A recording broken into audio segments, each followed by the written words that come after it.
Madekwana amavadiwa rino izuva rechishanu madekwana mimvuri yaenda sabata rotanga. Ndinokukwazisai, ndinovimba kuti makava nevhiki rakanaka, makashanda zvikuru.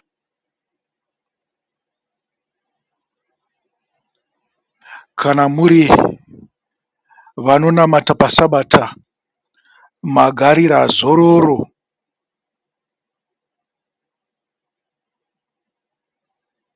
Makanda mapadza enyu pasi matarisana nenguva yezororo nokuwadzana naMwari.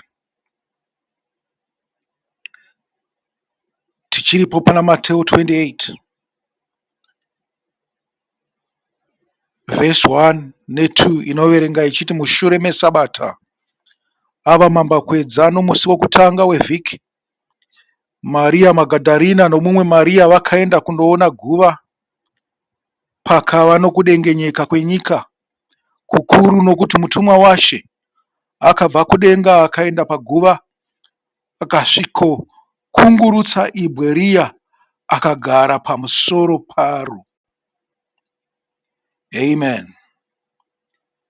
Mwari aropafadze mashoko ake atinoda kutaura pamusoro pawo madekwana ano. Vhiki rapera takataura nezvesabata, takataura nezvemarangwanda. Nhasi uno toda kutaura pamusoro pavakadzi vaviri. Vakadzi vaviri vainzi Maria.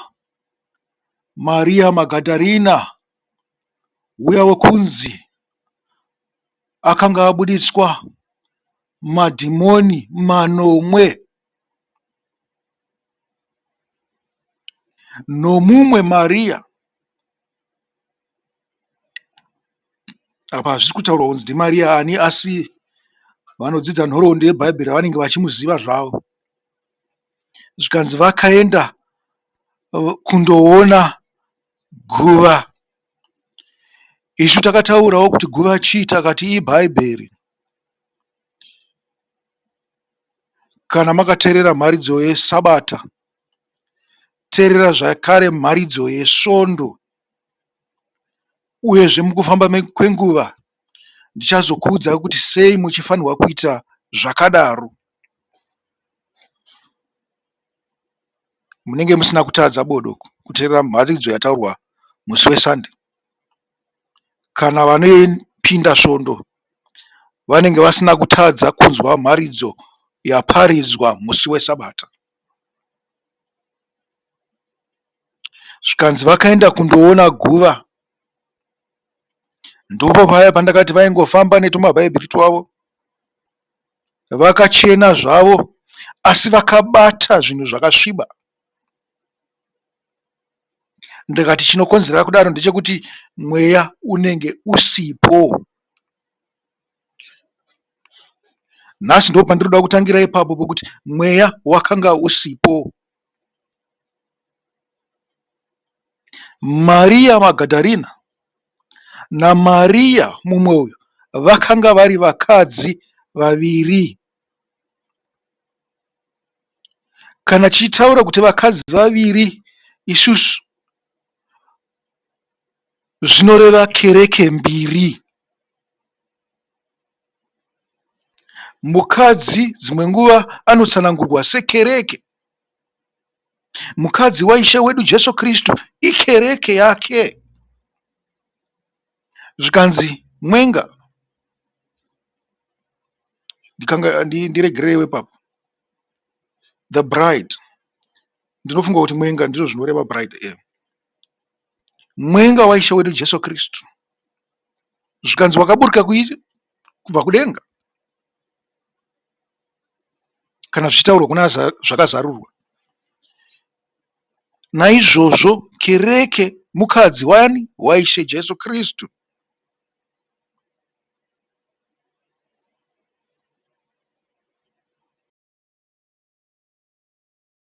Hama vadiwa, kana muda kulinda muchida kuziva kuti kereke mukadzi waKristu, munoenda pana vaEfeso 5 verse 22 nonga kusvika kunana 30, nepana vakorinde vepiri chitsauko 11 chegumi nerimwe verse 2. Asi patiri kutaura napo nhasi pamusoro pezvakazarurwa 19, makaenda pana zvakazarurwa 19, Revelation 19 verse 6 kusvika pana 8, munonzwa zvichinzi, ipapo ndakanzwa zvakanga zvichiita savazhinji ndokereke. Vazhinji kereke kai, sokuwanda kwenyu muri mukereke dzenyu dzamunopinda idzi, somumvumo wemvura zhinji uye senzwi guru rokutinhira kwamabhanan'ana richiti, vanhu ava vari kutaura nenzwi raMwari. Muri kupabata kapo? Mumvumo wemvura zhinji uye senzwi guru. Inzwi guru nderani? Rokutinhira kwamabhanan'ana, sokutaura kwaakaita Mwari ari pagomo reSinai, achipa vaIsraeri murayiro watiri kuti marangwanda nhasi uno. Aitopa achitoziva kuti vanhu ava ndiri kupa ava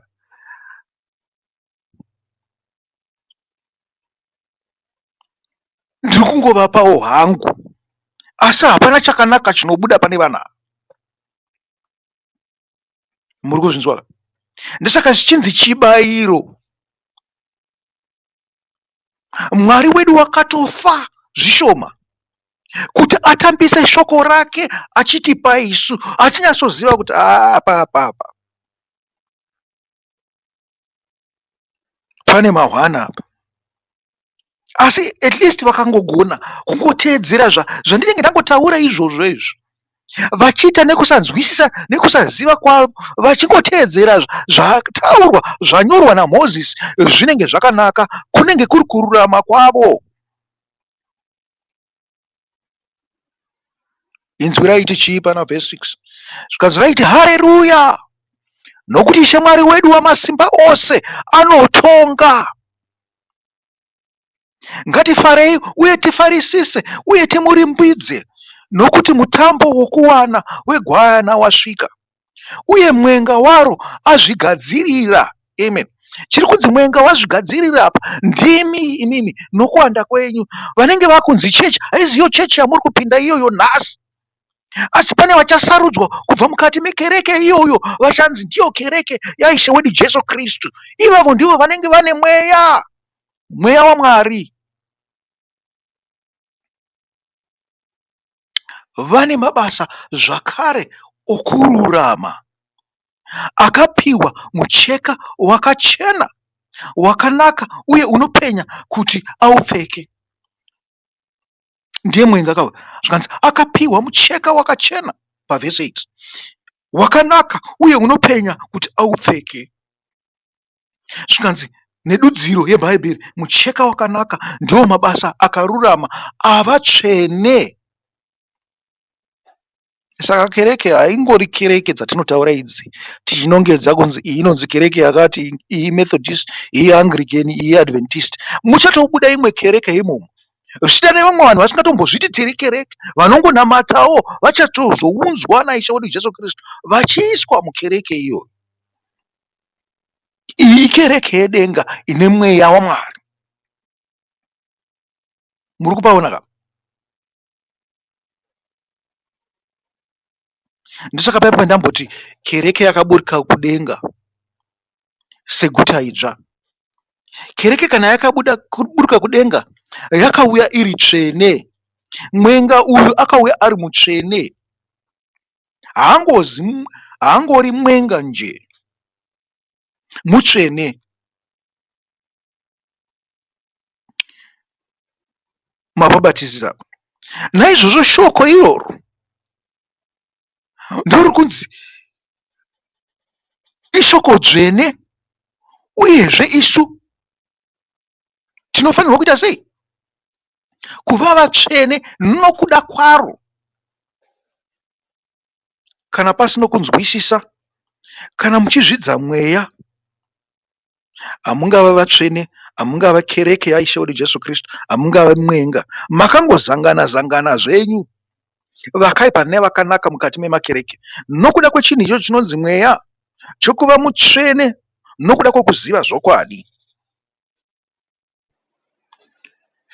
Vakadzi ava iguva pachavo, ibhaibhiri pacharo. Kereke yokutanga nekereke yepiri. Kana muchida mungati kereke yokutanga ndiyo Maria Magdalena, kereke yepiri ndiye mumwe Maria. Kereke yokutanga ndiyo yakanga iripo yakavambwa naMozisi. Kereke yepiri ndiyo yakavambwa naishe wedu Jesu Kristu. Naizvozvo kana takatarisa bhaibheri tinoriona sekereke mbiri zvichireva testamende yakare netestamende itsva. Old Testament neNew Testament. Ndivo vakadzi vari kutaurwa apa. Vakadzi ava havabatsire. Muri kuzvinzwa? Vakadzi ava havabatsire nekuti pane chimwe chinhu chiri lacking pavakadzi ava chinoita kuti vasabatsire, vave seguva.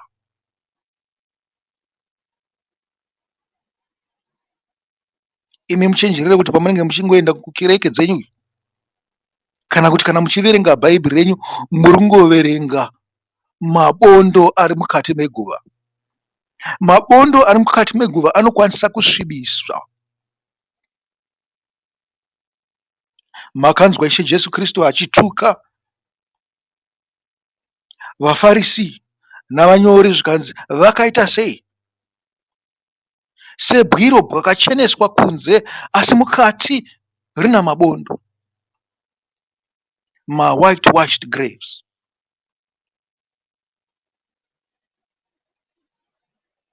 Makasviba. Nyange zvino makabata mabhaibheri rine shoko raMwari rinokosha, imi munenge makatosvibiswa naro. Chikonzero ndechekuti chiko? Nekuti hamutende. Hamutende zviri mukati maro. Hamusi kuita zviri mukati maro. Zvikanzi Ishe wedu paakauya, Johani Mubhabhatidzi achitaura akanzi, uyu anokubhabhatidzai nomweya mutsvene. Inini ndinokubhabhatidzai nemvura. Ndinongokugezai kunze ndoti ndakubhabhatidzai, ndoti ndakunatsai, asi hamuna kunatswa. Munotoda kunatswa nemweya. Ndinogara ndichitaura ini kuti kereke yakare yakanga iri nyore. Kungotedzera chete, kungoti regedza kuponda, regedza kuuraya, regedza kupomba. Asi makazonzwa Jesu akutaura pamusoro pekuuraya nekupomba, kunenge kwakutaurwa kwomweya. Kwatosiyana kwokutora chidemo uchidemura munhu uchiuraya. Zvikanzi izvozvo unenge watongozadzisa zviri mumwoyo kare. Pane kumwe kuraya kuripo kwatinoita mazuva ose tichiponda asi hatiteure ropa. Pane kumwe kupomba kwatinoita mazuva ese tichipomba navakadzi vavanhu, kuti mukadzi wose angopfuura naapa kana murume wose apfuura naapa topomba naye, ivo vasingazvizive kuti tiri kupomba navo. Takatosiyana nevanhu vanoshandisa mubobobo. Kupomba ikoko ndokuri kutaurwa naJesu kunzi ndoko mweya. Kana uchitongofunga zvakaipa pamusoro pemukadzi wawaona namaziso ako, zvinani kuti ufambe uri bofu.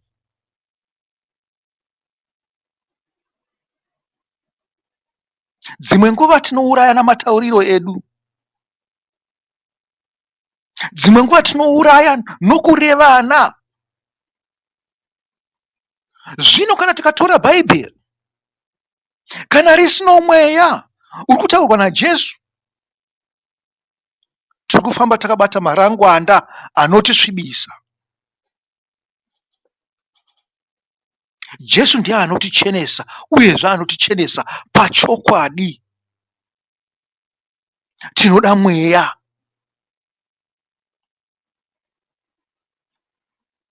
Mweya ndiwo unotizivisa zvokwadi zvaMwari.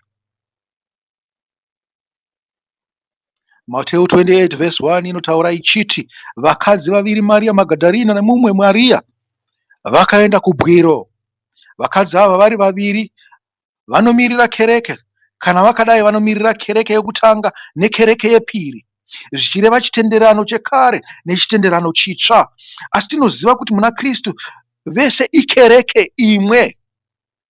Vakangoita sebhaibheri rose, shoko rose, asi ishoko risina chokwadi mukutenda kwemifungo yavanhu, kwete kwezvokwadi inobva kudenga.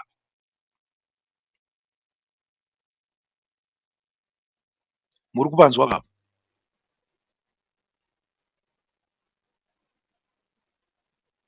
Kereke yokutanga nekereke yazvokwadi yechipiri yaishe wedu Jesu Kristu, chitenderano chikare, chitenderano chitsva. Kutenda. Vakadzi pavakafamba vakanoona ngirozi yakagara padombo, ndiko kutenda kunodikanwa. Muri kupanzwa ka? Kutenda kunodikanwa ndiko kune ngirozi yakagara padombo iyi. Ngirozi yakatobva mubwiro, yakatombopinda mubwiro, yakabuda yakasogara zvayo padombo. Zvikanzi pavakadongorera futi vakatoona dzimwe ngirozi dzirimo, imwe yakagara kumusoro, imwe yakagara kuzasi. Asi idzodzo dzakanga dzisina kusvibiswa. Kutenda.